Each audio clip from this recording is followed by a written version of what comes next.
ଥରେ ମାଛରଙ୍କା ଚଢ଼େଇ ଠେକୁଆ ମଧ୍ୟରେ ଘୋର କଳି ହେଲା। କଳିର ସମାଧାନ ପାଇ ମାଛରଙ୍କା ଚଢ଼େଇ ଓ ଠେକୁଆ ଦୁହେଁ ସିଂହରାଜା ପାଖକୁ ଗଲେ। କିନ୍ତୁ ବାଟରେ ବିଲେଇ ଦେଖାହେଲା। ବିଲେଇ ଏହାର ବିଚାର କରିବ ବୋଲି କହିଲା। ତାହେଲେ ବିଲେଇ କିପରି ବିଚାର କଲା ଆଜିର ଗପରେ ଆମେ ଜାଣିବା। ପୋଖରୀ କୂଳରେ ଗଛଟିଏ, ସେଇ ଗଛ କୋରଡ଼ରେ ମାଛରଙ୍କା ଚଢ଼େଇଟିଏ ରହୁଥିଲା। ସେ ପୋଖରୀରୁ ମାଛ ମାରି ଖାଏ। ଖରାଦିନ ଆସିଲା, ପୋଖରୀ ଶୁଖିଗଲା। ମାଛରଙ୍କା ଖାଇବାକୁ ପାଇଲା ନାହିଁ। ସେ ନିଜ କୋରଡ଼ ଛାଡ଼ି ପଳାଇଲା। ଠେକୁଆଟିଏ ସେଇ ବାଟେ ଯାଉଥିଲା। ସେ ଗଛ କୋରଡ଼କୁ ଦେଖିଲା, ସେଠାରେ ଆସି ରହିଗଲା।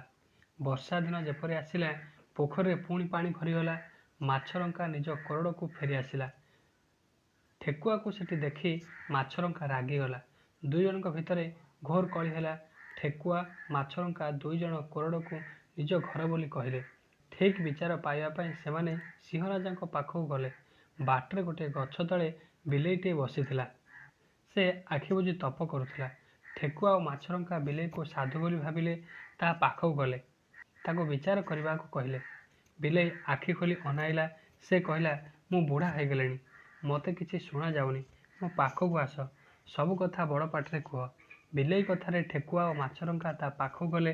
ବିଲେଇ ତାର ଦୁଇ ପଞ୍ଝାରେ ଦୁଇ ଜଣଙ୍କୁ ଧରି ଆମ୍ପୁଡ଼ି ଦେଲା। ନିଜ ଭିତରେ କଳି କରୁଥିବାରୁ ଦୁଇ ଜଣ ଯାକ ଖଣ୍ଡିଆ ଖାବରା ହୋଇଗଲେ। ତେଣୁକରି ଏ ଗପରୁ ତୁମେ ପିଲାମାନେ କ'ଣ ଶିଖିଲ କହିଲ?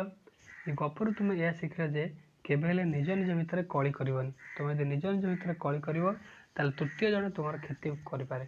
ତେଣୁକରି ନିଜ ନିଜ ଭିତରେ କେବେ ହେଲେ ବି କଳି କରିବନି। ଯାହା ବି ତୁମ ଭିତରେ ସମସ୍ୟା ଅଛି, ନିଜ ଭିତରେ କେମିତି ସମାଧାନ କରିପାରିବ, ତାର ତୁମେ ବାଟଟା ଖୋଜିବ। ବୁଝିପାରିଲ?